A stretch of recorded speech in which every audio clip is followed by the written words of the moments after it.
और haunted jail. दोस्तों, अगर आप YouTube पर वीडियोस देखते हैं तो आप मिस्टर बीस्ट को तो जरूर जानते होंगे। इनफैक्ट आप ये भी जानते होंगे कि मिस्टर बीस्ट अपनी वीडियोस में अलग अलग चैलेंजेस करता है। लेकिन 2019 में अपने नए YouTube वीडियो के लिए दुनिया के टॉप यूट्यूबर मिस्टर बीस्ट उर्फ जिमी डोनाल्डसन ने सोचा कि इस बार कुछ अलग किया जाए। किसी वीराने जंगल या आइलैंड के बजाय मिस्टर बीस्ट ने डिसाइड किया कि वो इस बार अपने दोस्तों के साथ दुनिया की सबसे हॉन्टेड माने जाने वाली जगह जाएंगे और वहाँ वो अपनी टीम के साथ 24 घंटे बिताएंगे।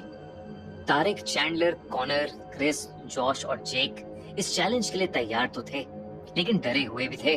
उन्होंने गोस्ट हंटिंग का इक्विपमेंट जैसे EMF meter, infrared meter, night vision cameras, ढेर सारी बैटरीज, फ्लैशलाइट्स और वॉकी टॉकीज पैक किए और चल पड़े ओहायो स्टेट पेनिटेंशियरी, अमेरिका का ऐसा प्रिजन, एक ऐसी जेल जो सालों से बंद पड़ी है और जिसे लोग दुनिया की सबसे हॉन्टेड जगहों में से एक मानते हैं। जेल के अंदर घुसते ही उन्हें समझ आ गया कि लोग इस जगह को इतना डरावना क्यों कहते हैं। 2.5 लाख स्क्वायर फीट में फैला हुआ 6th फ्लोर का ये बड़ा सा प्रिजन 100 जेल सेल्स के साथ बेहद डरावना लग रहा था। वहां के गार्ड ने उन्हें बताया कि उस जेल में 1930s में एक आग लगने के बाद 300 कैदियों की मौत हो गई थी और कई कैदी तो उस जेल में आपस में लड़ते लड़ते ही मर गए और कईयों ने खुद को ही मार डाला। कहते हैं कि उनमें से कई कैदियों की आत्माएं आज भी उस जेल में भटकती हैं। बल्कि उस गार्ड ने बताया कि उसने खुद कई बार जेल में अदृश्य शक्तियों को महसूस किया है। बल्कि एक जेल जहां कैदियों को अकेले रखा जाता था, वहां तो उसके एक साथी गार्ड की भी जान चली गई थी। उन्होंने उन सबको चेतावनी दी कि कोई भी एक दूसरे से अलग ना हो और कोई किसी तरह का उल्टा सीधा मजाक ना करे। और उसने कहा कि उस जेल के अंदर एक हॉस्पिटल और चर्च भी है जहां उन्हें भूल कर भी नहीं जाना चाहिए। मिस्टर बीस्ट और उनकी टीम ये सब बातें सुनकर थोड़ा घबरा तो गए थे, लेकिन फिर भी वो हिम्मत करके अपना कैमरा लिए अंदर चले गए। उनका मकसद था ये देखना कि वहां सच में आत्माएं हैं या नहीं, और अगर आत्माएं हैं तो उस जगह पर 24 घंटे बिताने का चैलेंज पूरा करना। जब उन्होंने अंदर जाकर अपने पैरानॉर्मल डिवाइसेस ऑन किए तो एकदम से बीप की आवाज आई और उनके EMF मीटर पर लाइट्स ब्लिंक करने लगी, जिसका मतलब था कि स्पिरिट्स उनके आसपास थीं। सब थोड़ा सा डर गए। प्रिजन के एक पार्ट को देखने के बाद वो मेन हॉल तक पहुंचे और अपना बेस कैंप वहां बना लिया, क्योंकि वो काफी बड़ा था और एंट्रेंस के पास भी था। फिर मिस्टर बीस्ट ने कहा कि उन्हें वापस अलग अलग होकर उस जगह को फिर से देखना चाहिए।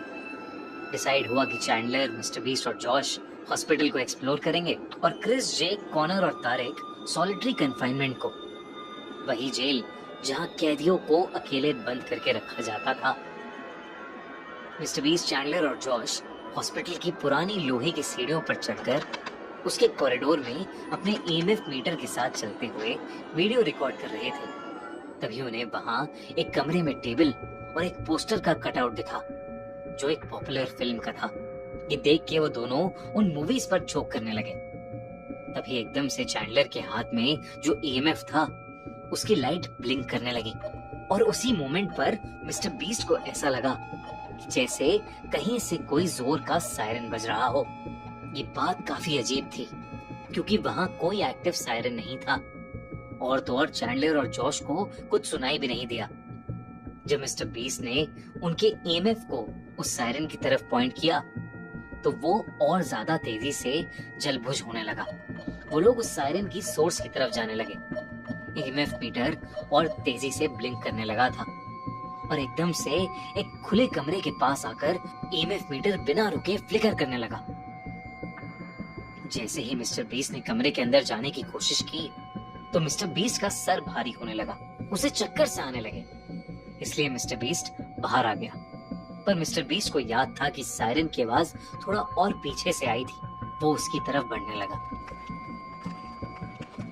उन तीनों को रियलाइज हुआ कि वो इतनी देर घूमने के बाद एक सर्कल में ही घूम रहे हैं, जो कि बहुत अनयूजुअल था क्योंकि उन्हें याद था कि वो बार बार एक दूसरा रास्ता ले रहे हैं। वहीं तारिक, क्रिस, जेक और कॉनर सॉलिटरी कन्फाइनमेंट ब्लॉक के अंदर थे। ये वो जगह थी जहां कैदियों को बिना पानी और खाने के अकेले तड़पता हुआ छोड़ दिया जाता था। वो लोग नाइट विजन इंफ्रारेड कैमरा लेकर एक हॉन्टेड हॉटस्पॉट पर पहुंचे, जहां उन्होंने गार्ड से उन आत्माओं को किसी को नोचने और एक गार्ड को जान से मारने की कहानी सुनी थी। एकदम से क्रिस का सर भारी होने लगा और उसे सांस लेने में तकलीफ होने लगी। जेक, जो उस कमरे की डरावनी चीजों को देख रहा था, अचानक से जोरों से चिल्लाने लगा। जेक को वहां एक अजीब सा काला साया दिख रहा था जो उसकी तरफ ही आ रहा था। जब बाकी दोनों जेक की चीखें सुनकर उसकी तरफ मुड़े तो उन्हें भी वो साया अपने पास आता हुआ नजर आया, लेकिन फिर अचानक ही वो हवा में कहीं गायब हो गया। उन लोगों ने आपस में जब उस साये के बारे में डिस्कस किया तो तीनों बहुत घबरा गए।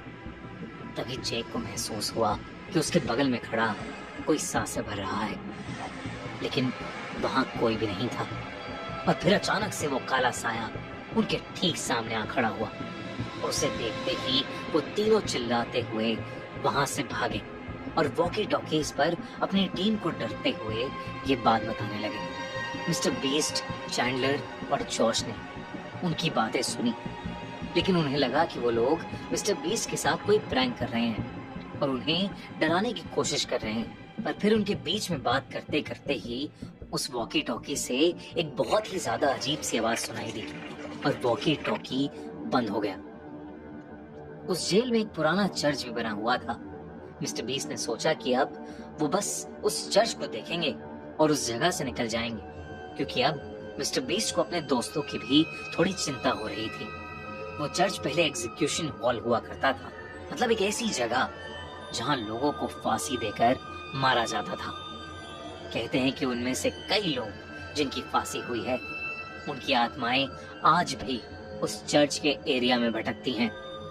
मिस्टर बीस्ट वहां प्रीस्ट की एक्टिंग करते हुए चैंडलर को सीट पर बिठाकर उसे वहां आने के लिए थैंक यू कहकर उस जगह को हॉन्टेड होने की बात करने लगा। तभी एकदम से उसका वॉकी फिर से बजने लगा, लेकिन वॉकी टॉकी पर इस बार क्रिस उसकी लोकेशन पूछ रहा था। मिस्टर बीस्ट ने मजाक किया और अपनी लोकेशन बता दी, लेकिन तभी वॉकी टॉकी पर एक अजीब सी डिस्टरबेंस आई और फिर उसे ऐसा लगा कि जैसे कोई औरत उस वॉकी टॉकी पर कुछ बोल रही है। जब उन तीनों ने ध्यान से सुना तो उस वॉकी टॉकी से एक औरत के बोलने की आवाज आई, इट्स रेनिंग आउटसाइड, यानी बाहर बारिश हो रही है।